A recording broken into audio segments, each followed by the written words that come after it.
భద్రాద్రి జిల్లా భద్రాచలంలోని శ్రీ సీతారామచంద్ర స్వామి వారి ఆలయంలో జరిగిన దసరా ఉత్సవాలకు ఇద్దరు వైదిక పెద్దలు గైర్హాజరయ్యారు. ఈ మేరకు ఆలయ కార్యనిర్వహణాధికారి ఎల్ రమాదేవి మెమోలు జారీ చేశారు. ఈ నెల 4 నుంచి భద్రాద్రి రామయ్య సన్నిధిలో శ్రీదేవి శరన్నవరాత్రి మహోత్సవాలు, శ్రీ రామాయణ మహాపారాయణ ఉత్సవాలు జరిగాయి. ఆనాటి నుంచి ఉత్సవం పూర్తయ్యే వరకు ఆలయ వైదిక పెద్దలు ఎవరూ కూడా సెలవులు తీసుకోకూడదని ముందుగానే ఆలయ ఈవో ప్రకటించారు. అయినప్పటికీ ఉత్సవాలు జరుగుతున్న సమయంలో మధ్యలో కొన్ని రోజులు ఇద్దరు వైదిక పెద్దలు ఆలయ స్థానాచార్యులు సాయి ఆలయ వేద పండితుల మురళీకృష్ణమాచార్యులు ఈవో ఆదేశాలను లెక్క చేయకుండా విధులకు గైర్హాజరయ్యారు. భద్రాచలంలో అంగరంగ వైభవంగా జరిగే దసరా ఉత్సవాల్లో గైర్హాజరయ్యి అత్యుత్సాహంతో తిరుపతిలో జరిగిన ఉత్సవాలకు హాజరయ్యారని తెలుస్తుంది. భద్రాచలంలో జరిగిన రామాయణ మహాపారాయణంలో వీరికి బదులుగా ఒక ప్రైవేటు వ్యక్తిని ఏర్పాటు చేసి అతనికి వీరి బాధ్యతను అప్పగించడంపై తీవ్ర విమర్శలు వెల్లువెత్తుతున్నాయి.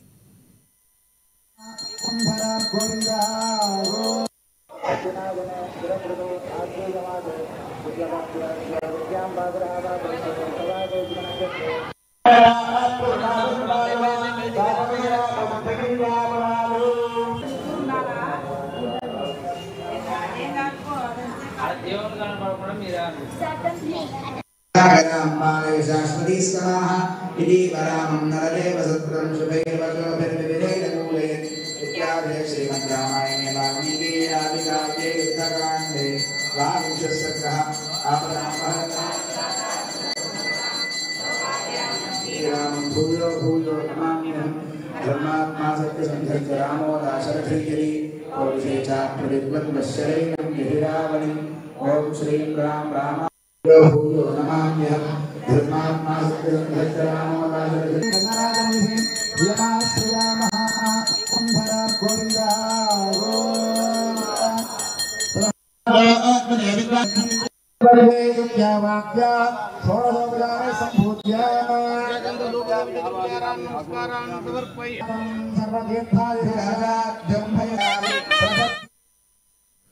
హైదరాబాద్లోని పలు ప్రాంతాల్లో వర్షం కురుస్తుంది.